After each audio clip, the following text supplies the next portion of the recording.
A responsabilidade pelos atos de terceiros, prevista no artigo 932 do Código Civil, excepciona o princípio da responsabilidade pelos atos próprios.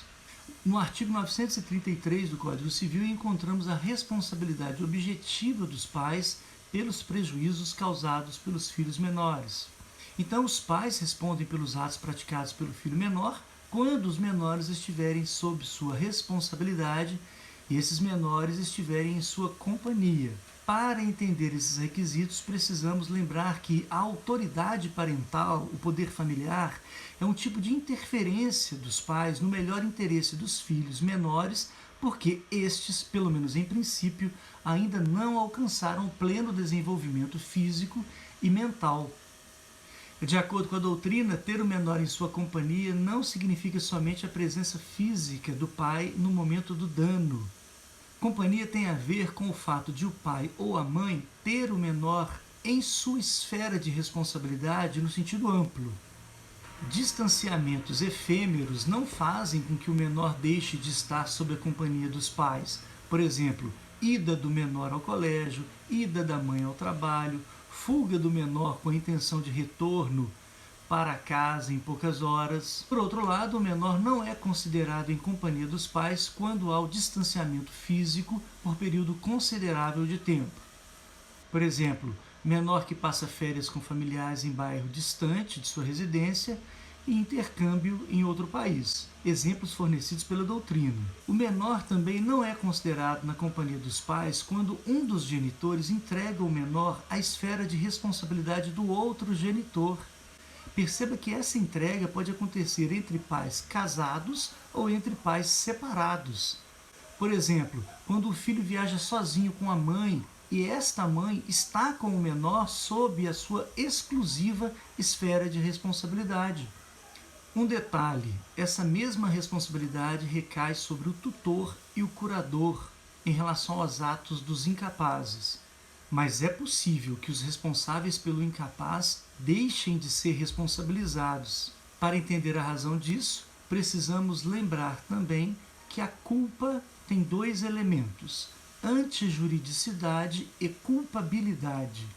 A antijuridicidade ou ilicitude consiste na violação ao dever de agir de acordo com o direito. A culpabilidade consiste no fato de a pessoa ter discernimento e, por isso, é possível e exigível dela que ela não cause prejuízos a terceiros. Então, ela é imputável. Os incapazes, nesse sentido, seriam inimputáveis. Eles não têm culpabilidade, por isso não são considerados responsáveis por seus atos. Os absolutamente incapazes do artigo 3º do Código Civil, que são os menores de 16 anos, não responderiam porque não teriam os necessários discernimento e maturidade acerca das consequências dos seus atos. Já os relativamente incapazes do artigo 4º do Código Civil, como as pessoas maiores de 16 e menores de 18 anos, têm um menor comprometimento em sua capacidade de discernimento, são pelo menos em tese mais amadurecidos.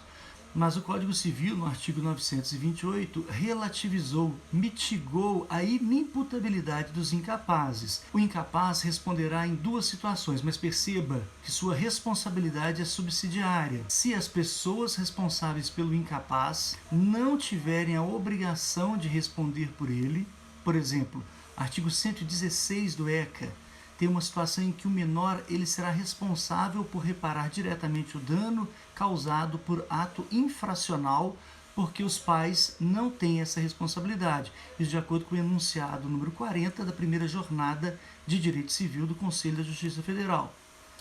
Outra hipótese em que os incapazes responderão é aquela em que as pessoas responsáveis pelo incapaz não dispuserem de meios para reparar o dano. Perceba que não há necessidade de se esgotarem todos os recursos dos pais, por exemplo. Por quê? Por conta do mínimo existencial, conforme o enunciado número 39 da primeira jornada de Direito Civil do Conselho da Justiça Federal. Por fim, a indenização a ser paga pelo incapaz deve ser equitativa. Deve haver parcimônia para proteger, sim, a vítima, sem, no entanto, sacrificar em excesso o incapaz, em atendimento ao mínimo existencial menorista. Por isso se diz que a responsabilidade do menor é subsidiária, condicional, mitigada e equitativa. Tudo bem? Com isso, então, eu deixo em todos um forte fraternal abraço.